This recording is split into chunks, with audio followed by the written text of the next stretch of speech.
Desert Storm continues to define today, the memories, the lessons learned from Desert Storm continue to define today who we are. And what I remember most about that morning was we had 16 F-16s lined up, and we all had varying elements of our chemical warfare gear on because of the threat of Scud missiles, which could be chemical, biological, or radiological, and we get a Scud alert. So now what do? It's 5 minutes before launch. I made the decision right away we were just going to launch. It's funny now, it wasn't funny then. As I looked out the front of my airplane, at my 16 airplanes, it was sort of Keystone Cops across the ramp. Everybody running for cover, trying to put on their chem gear. We were pretty good at it because in a minute or two, few minutes, the ramp was cleared off.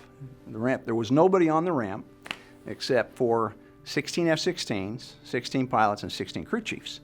And so I'm looking at our crew chiefs, and my crew chief's name was Mike Hare. I said, Mike, you need to unhook your comm cord. You've done everything you can. The pins are pulled. I'm ready to taxi in just a few minutes. You need to put on your chem gear and seek cover.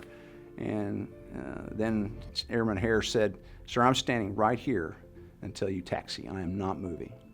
And as I looked down the line of 16 F-16s, here are 16 crew chiefs, all looking north where the Scud would have come from had it been targeting our airfield, and not a one of them moved. And they stood there until I taxied out.